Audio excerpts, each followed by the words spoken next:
Hi everyone. Good morning, good afternoon, good evening. This is Selvi. Today's topic is related to user stories. Already we have published a part 1 of user stories. I request you all, if you have not listened to that, please listen to the part 1. We have covered all the basics of user stories there.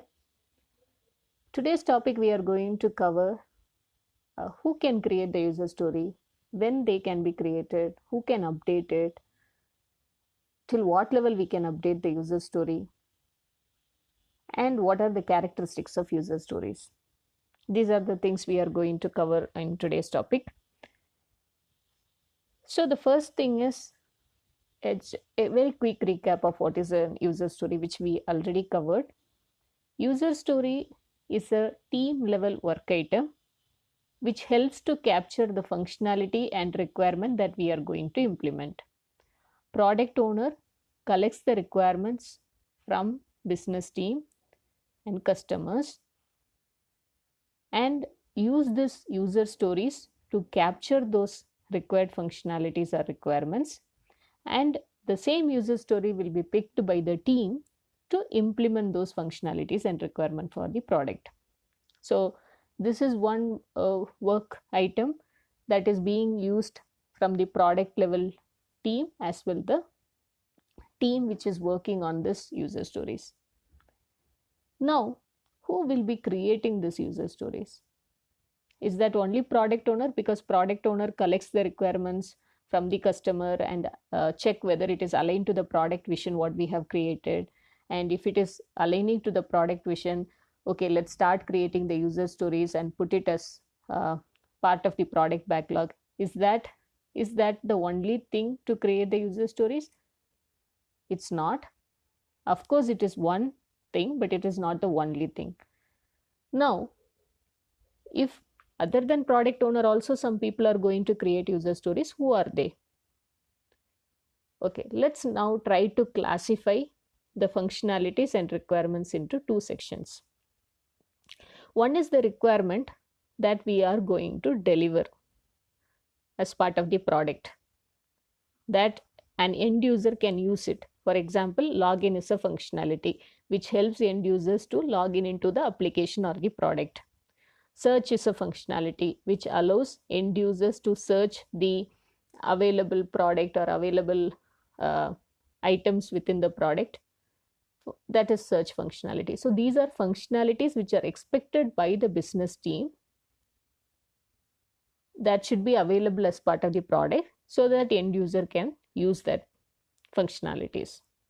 These requirements are generally provided by the customers or the business team, which will be noted by the product team, and product owner will understand the exact requirement from the customer and write down those requirements as part of user stories, which can be implemented by the team so that that can be delivered as part of the product requirements to the customers. Okay, so this is one type of requirement. So what is the second one? Second one is technical requirements or technical implementation. What is that all about? It will not be visible directly to the user, but it gives lot of benefit to the product. For example, we need to refactor certain module so that the performance of the overall product gets enhanced. We need to revamp certain piece of code to the latest technology so that we can use code in a much better way, or we will be able to additionally give some options because of this new technology. Are these things, when we are going to implement these things, will customer will be able to see it? They may be able to feel it because performance would have improved. Maybe because of the new technology what we are using, there may be some enhancements, you can feel it, but requirements what we have expected that have got delivered, that is going to be the same. But these technical requirements are not directly visible to the customer, but at the same time very important for the product. Because with these requirements, with these expectations, we are ensuring that the product is well settled with the new technology, and it is also going ahead with a proper design. So, certain non functional requirements like enhancing the performance, those non functional requirements separately, it may not come from the customer, but within the team, within the technical team, from the architect, they may feel that why can't we introduce such thing like this from technical side so that the performance of our product will increase, or why can't we actually upgrade our version from x.y to x.c so that we can introduce certain new things which are very feasible. So these technical core items are generally shared by the people within the team. It may not come from the customer, but these are also equally important like the functional requirements, because these are also going to benefit as an overall product. So who is going to identify this? Who is going to write the user stories is the second topic. So functional requirements and functional topics, product owner has taken care. The second topic on what we have discussed on the technical side, usually these things will be shared from the architecture team or by the technical lead or even by any of the team members. Sometimes it's not only with technical, there is another one more option. As a team member, I feel that when I'm implementing a functionality, hey, this functionality is very cool, very good. But why can't we add additionally such functionality like this? Because it's going to have some use cases and definitely it is going to benefit the customer. Now, this is a new idea, or it is a new enhancement, or it is a nice to have functionality. Where are we capturing this? It may not be actually required, it may not be prioritized, but it is a nice option to capture all these things, right? Because it is also an additional value or an added advantage for us to propose these items to the customer, saying that, hey, like additionally with these requirements, we are also proposing these things. Are you interested? Can we go ahead and implement this? That's how we are also taking the product to the next level and improvising the product with the new functionalities. So it's not necessary every time only product management team will be contributing. Everyone is equally responsible to come up with these ideas. So where are we capturing this? Who are the people going to create these things? Here comes the total of the second category. Whereas if we have new ideas, technical items, and any enhancements, we put it in one bucket. And this responsibility is either given to one or two people in the team. When I say one or two people, mostly it will be the team architect or the technical lead. They will be handling this. The reason is, if we ask everyone to start writing the user stories, the first thing is it's very hard to track and monitor. Second thing is, it's actually it's kind of deviating. The product owner may not have the complete uh, vision on what's happening in the product backlog, because everyone is keep on adding the stories.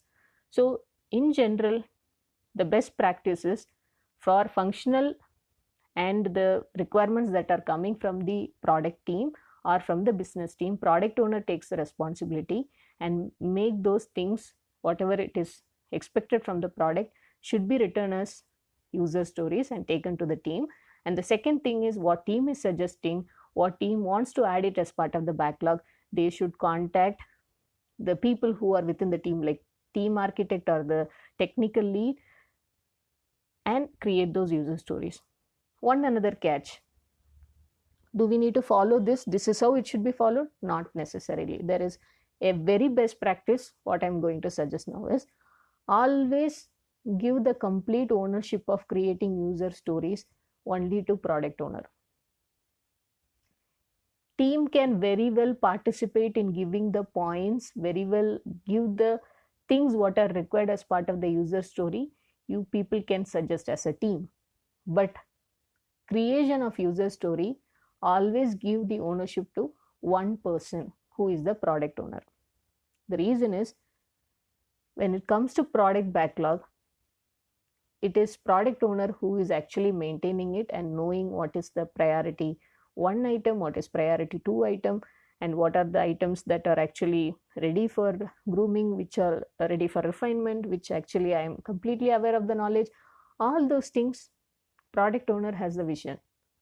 So if we keep on adding these things, one another good practice is, okay, technical items, let's have the clarity, technical lead or the architect can add it, but always as a team, sit and consult and then add it.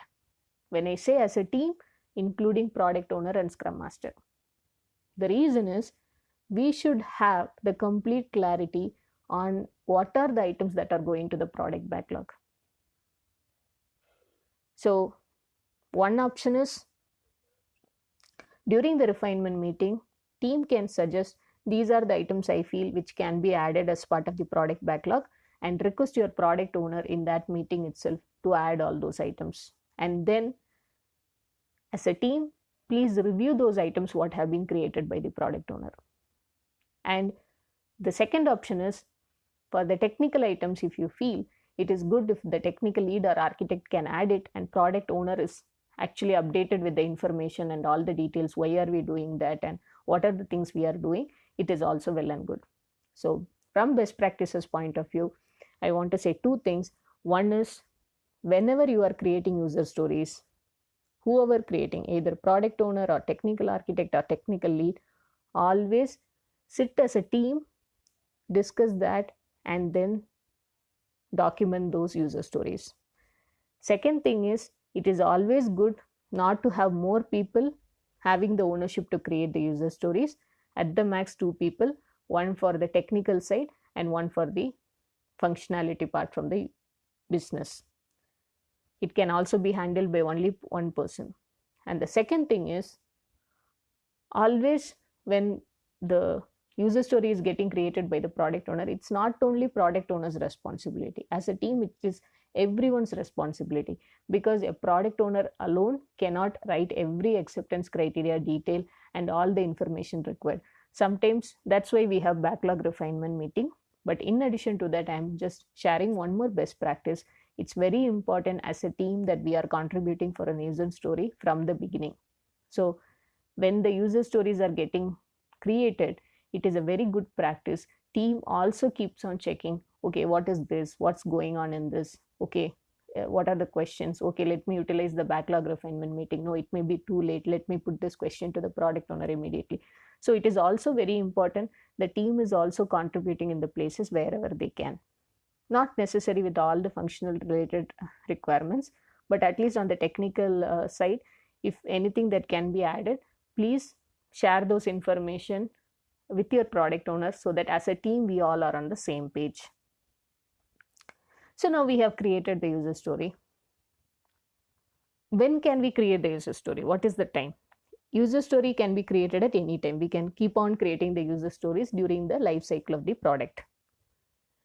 When we say modification, during a backlog refinement meeting, the modifications will be getting started, because that is the time we generally clarify most of the questions, ask so many open items whatever we have, and come up with some kind of details, and we will be trying to refine much more details on the user story. So that is one place it actually gets refined. So modification also will happen. But apart from that, anytime if modification is happening after the refinement, the team should be updated with that. Like, for example, an user story got refined with the team, which means team sat and we all had gone through all the points on the user story, and we discussed about all the questions. We completely understood what is actually required as part of that user story, and we have even estimated the user story. Now there is a change in the use case, and that requirement is slightly getting changed. Now product owner wants to update that acceptance criteria. When he or she is updating that acceptance criteria, it is very much important for the product owner to keep this information available to the team, because every team member may not be going and checking the user story which already got estimated. So it is very important from the product owner side to take it in the upcoming refinement meeting, or if it is very urgent, even before that, call entire team and update it. This is what we have earlier understood, but there is a request from the business side to update certain acceptance criteria points. So we have updated it, and this is what it is today. And you guys want to re-estimate it or not?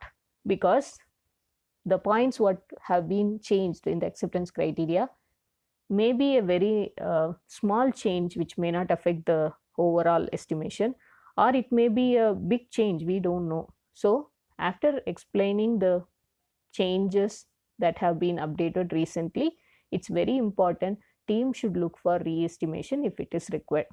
If re-estimation is required, it should be re-estimated by the entire team, and it should be updated as the actual story points. Now let's consider one more scenario. This is happening just when the story is available in the product backlog, because it was not committed for the sprint. Let's consider one another example. There is a user story that got created, which got refined by the team, and we got the story points as well as part of estimation. And the upcoming sprint, we have committed that particular item for the sprint, which means from the product backlog, it got moved to the sprint backlog, and it is part of the sprint execution now. Now there is a change in that requirement.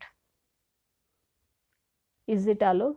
It's not allowed until and unless the requirement or the change is actually going to completely nullify that user story, which means the user story itself becomes null or it is obsolete requirement. In those conditions, it is best to say that information, or whatever the information is not required, best to share that information. For example, let's consider we are building a product. Let's take a very simple requirement: login page, username, password, submit, cancel button. Additionally, in that screen, forgot password link was not added initially, and the team also committed that, and they are working on that. On fourth day or third day of the sprint, product owner is saying, hey, there is a additional requirement like forgot password also should be added in that page, so I just want to add the acceptance criteria. This is not allowed. The reason is we are trying to change the scope of the sprint, which means when starting the sprint, we would have gone into a very fair understanding. We have 10 days and we want to implement these many items, and that's how we have planned our sprint backlog. Now suddenly on fourth or fifth day, if we are trying to introduce something, this is actually going to change the scope what we have already planned, which means if you want to get this in priority, then you need to compromise on something else which is already in the sprint backlog. So we need to be very clear, very sure whether this is priority, or let's take this item as part of the next sprint. Let's implement username, password, submit and cancel in this sprint as we have already planned. And yes, we welcome your changes and we are ready to accept it, but not on this sprint. Let's hold that, and in the upcoming sprint, you tell us how that forgot password, because forgot password alone, if I say, my team cannot implement, right? Forgot password link, where it should come in the page, that design should be updated. And the second thing is, when I click on forgot password link, what is the page it should come? Whether it is asking to enter my email address or it is going to ask me to enter the username, we don't know. And when we click on submit, it should trigger an email, or there itself it is going to ask me to enter your recent password and enter your new password and confirm password. What is the whole requirement all about? This should be refined with the team, right? We cannot straight away on fourth day of the sprint take the entire team's time, sit and discuss all these things and start introducing that. That will actually shake the whole process of execution what they are doing now. So we need to be really careful when we are introducing certain scope changes. What is the word scope? We will have a separate episode on that because it's a very important and very detailed topic. But as of now, for the sprint backlog, I thought that these items I am going to implement. Now actually we are deviating from that, or we are trying to add something from that, not exactly deviating, because whatever it was, it is going to maintain like that, but additionally we are trying to introduce something which may not be feasible. That's what we are trying to raise as a request here. Now in this case, this is one condition where we are giving the suggestion, okay, we cannot take it now, let's take it little later.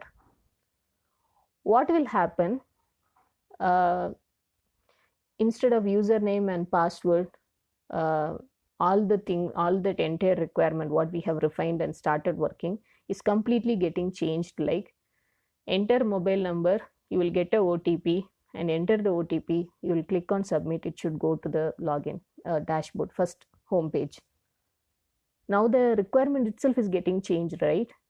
It's not something we are trying to add something, we are trying to shake something which is already available. That means even if my team is building something what they have planned for, it is not going to help us in any way, because it's going to be nullified tomorrow, because we don't have username, we don't have password, we don't have submit or cancel button. We are going to have only enter mobile number and enter OTP, which is a different concept, and what we have thought of today and what we are trying to bring is entirely different.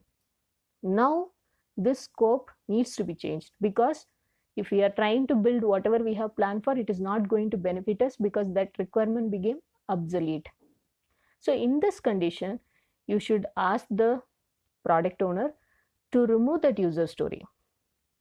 When I say why asking the product owner to remove the user story, because sprint backlog is actually owned by the development team, but the request we need to push it to the product owner, because instead of this user story, what is the other user story which is in the priority from your side that the team can start working on? Because we are on the 4th day of the sprint, we already invested some time, and now we came to know that it is not going to benefit us, so we need to remove it. You have some other user story in your mind that we can pick it up, or let's continue with the other items, because the bandwidth may not be sufficient enough to manage it. How are we going to handle it? That should be taken care by the Scrum Master and product owner to plan that sprint backlog. So in a nutshell, when a user story is picked by the team as part of the sprint backlog, we should not encourage any changes. Changes are allowed only till when the work item is getting moved to the sprint backlog, because sprint backlog means it is nothing but team started the execution of the sprint with the help of this work item. Until and unless the requirement became obsolete and nullified, we can remove that work item from the sprint backlog. Otherwise, it's not encouraged to have more items getting added into the sprint backlog when the sprint is in execution. Let me put one more example and then I will close this episode. We talked about adding forgot password, that is an additional scope. We talked about the entire requirement itself is getting changed with the help of the mobile number and OTP instead of username and password. Let's add one more example so that it will be complete. There is username, there is a password, and there was submit button and cancel button. Now there is a request from the customer, remove that cancel button. Cancel doesn't need to have any functionality for us. It's all about username, password. Instead of submit, it should be login. Now actually this change also comes under two categories. One is it's not going to increase our bandwidth for the sprint time, because whatever we have planned, actually there is some reduction in the implementation, to be very frank, right? Because cancel button was initially planned as part of our implementation, now that have been removed. And the second thing is there is a change. Even if we implement cancel, it is not going to be benefit, so we need to definitely should not plan that item as part of our implementation. So in this case we can accept this change, not because it is not affecting the bandwidth alone, it is not creating any kind of confusion for the team members during the sprint execution. In the first and second case, we need some discussion. We need to sit for the refinement meeting, understand what it is going to do, and what are the things that we need to do. All those things should be taken care, which may not be possible in the period of the sprint execution time. If it is really priority, then we need to convince the product team, saying that okay, we can understand the priority. That means we need to compromise on other stories which we have planned. So that is the challenge of whenever we are trying to update the work item that is being executed by the team as part of the sprint backlog. This detail I will be also talking when it comes to the sprint backlog. So as this episode we have more details that has been discussed, I just want to end this episode now, and we will talk maybe another one or two part of information related to user stories. I think hopefully this episode would have helped most of the people. You people would have got fair understanding about the user stories and when it should be created, who should be creating that. And yeah, I think other episodes we will see in detail about the characteristics of user stories and the acceptance criteria and the best practices. Okay. Thanks everyone. Thanks for listening. Happy learning and stay tuned.